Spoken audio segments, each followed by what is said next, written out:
Many students find writing in English tests very challenging. Usually, you have to analyze the essay prompt, come up with great ideas, write the piece, and then check your writing all within a time limit.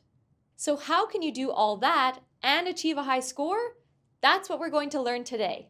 Let's take a look at how to pass any English writing test. My name's Natasha, and in this video, we'll look at 4 areas of writing: your ideas, organization and structure, vocabulary, and grammar and punctuation.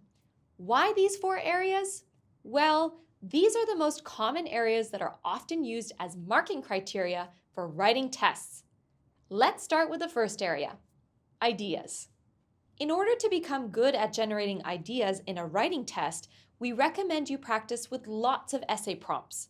The more you can expose yourself to different topics, the more you'll be able to come up with rich ideas and plan effectively in a test situation.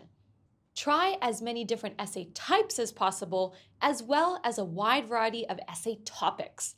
You'll get much better at thinking of ideas quickly and drawing on your knowledge of different concepts. When it comes to generating ideas for what you're writing, it's important to tailor your language and structure to the type or genre of writing you've been asked to demonstrate. For example, if you've been asked to write an essay, you should keep your tone formal and make sure your ideas are relevant and appropriate. Including content that's irrelevant will result in a low scoring mark. When you're tailoring the language, think about your audience and the objective too. If you're trying to convince your audience of a particular point, you might use more persuasive language. If you're summarizing another text, you might need to remain objective and impersonal. Okay, let's move on to organization and structure. When it comes to the organization of your writing, a helpful tip can be to memorize a structure to follow. There are many different types of essays, including opinion essays, advantages, disadvantages essays, discussion essays, as well as problem solution essays. Having a memorized structure for any type of essay will help you remain calm and focused during your English test, so you can organize your ideas and overall writing more efficiently. Look at this sample essay prompt. It asks, "It is becoming increasingly popular to have a year off between finishing high school and beginning post-secondary education. What are the advantages and disadvantages of this?" By looking at this essay prompt, we can tell it's an advantages-disadvantages essay. An easy-to-remember structure for this type of essay would be the introduction in paragraph 1, the advantages outlined in paragraph 2, the disadvantages explained in paragraph 3, and the conclusion in paragraph number 4. Memorizing structures for essays will not only increase your scoring for organization in your writing, but also make your planning process much more effective. It helps you to separate and organize your ideas into the relevant areas to make sure you remain on topic and clear. Okay, let's have a look at how we can improve our vocabulary. In order to score well in vocabulary on any English writing test, it's important to use clear and concise language. Sometimes when we're trying to show that we've got a rich and advanced vocabulary, our writing might come across too wordy, or certain words may not fit the context of our topic. That's why it's important to keep word choice sharp so that we can get our meaning across clearly. Sometimes simple language is better. For example, if we're outlining an advantage for taking a year off between high school and post-secondary education, we might propose that it allows for the opportunity to travel. However, in an attempt to make our vocabulary sound better, we might think of synonyms for travel such as voyage or expedition and think, wow, these words sound more advanced. I should include them. But given what's being discussed, those particular words sound awkward and out of place. We wouldn't say that an advantage of having a year off is that it allows for opportunity to expedition. Instead, the better choice here is allows for opportunity to travel.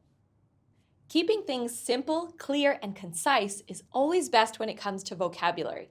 Otherwise, you can actually lose marks on an English test for inaccurate or poor word choice in your writing.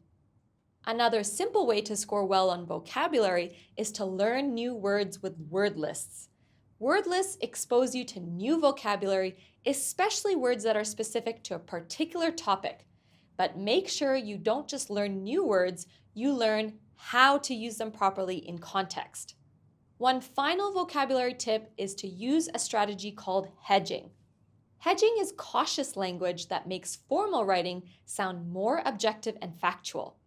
It helps you to avoid making generalizations that may not always be true and to make your arguments more believable. For example, one advantage for taking a year off before starting university or college is that it allows more time to choose a suitable study and career pathway. An example of hedging in your writing could sound like this. High school graduates often lack direction when it comes to their future careers, so a year off might provide the time needed in order to choose the most suitable study pathway. So here, the hedging words were often lack instead of always lack, and might provide instead of will provide. Some other examples include fewer as opposed to few, the word potentially, as well as tend to. Hedging, although a subtle technique, can really raise the level of formality and sophistication in your vocabulary. Try giving it a go in your next writing task. Okay, on to the last section, grammar and punctuation. If you're wanting a high score in English writing, you're going to need a good foundation in grammar and punctuation. First, you should use a variety of sentence types. We can do this by including both simple and complex sentences as well as a range of structures within them. Here's a simple sentence. Taking a year off from schooling could potentially be detrimental for some students. Here's a complex sentence. Although taking a year off from schooling offers some benefits, it could potentially be detrimental for some students. Notice how this complex sentence shown contains a relative clause prompted by the use of the word although, which could come either at the beginning of the sentence or between the two clauses like this. Now, if we were to combine the example sentence with a few more simple and complex sentences, we'd have a very dynamic paragraph with rich grammatical structures. Keep working on varying your sentence types, and soon this skill will become more natural to you. To learn more about complex sentences and how to write them, check out e2english.com and sign up for one of our courses. Another way to boost our grammar and punctuation score in writing is to avoid common grammar mistakes. Making silly, unnecessary errors can result in a low-scoring essay or written task. So let's quickly look at a few common grammar mistakes to avoid. For example, subject-verb agreement errors. The subject and verb in a sentence must match or agree. When the subject is singular, the verb must also be singular. Have a look at this correct singular example. A high school graduate is more likely to be influenced by their parents and teachers to start a postgraduate program immediately after finishing school. When the subject is plural, both the subject and verb must be plural. Here's a correct plural example. High school graduates are more likely to be influenced by their parents and teachers to start a postgraduate program immediately after finishing school. Another common grammar mistake is having run-on sentences in your writing.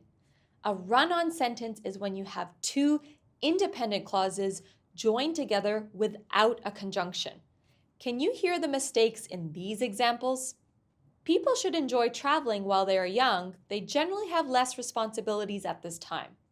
High school graduates should not take a gap year. It will potentially delay their career development.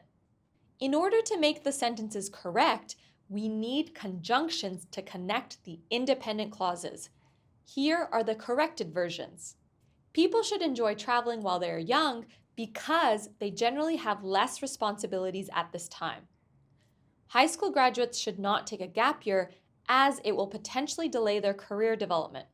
See, a simple addition of conjunctions, the words because and as, helped these sentences to make sense again. Run-on sentences are a grammar mistake that we see often. The good news is they can be corrected by reading your writing out loud so you can easily catch things that sound awkward or weird. When you hear any run-on sentences aloud, think about which conjunction will work best for that particular situation. Okay, it's time to recap all of our writing tips. In writing, to improve your ideas, practice with lots of different essay prompts, tailor your language, and keep your ideas relevant. To enhance organization, memorize a structure to follow. In vocabulary, use clear and concise language, learn new words with word lists, and use hedging. And finally, in grammar and punctuation, be sure to use a variety of sentence types and avoid common grammar mistakes. If you would like more English writing practice, head over to e2english.com.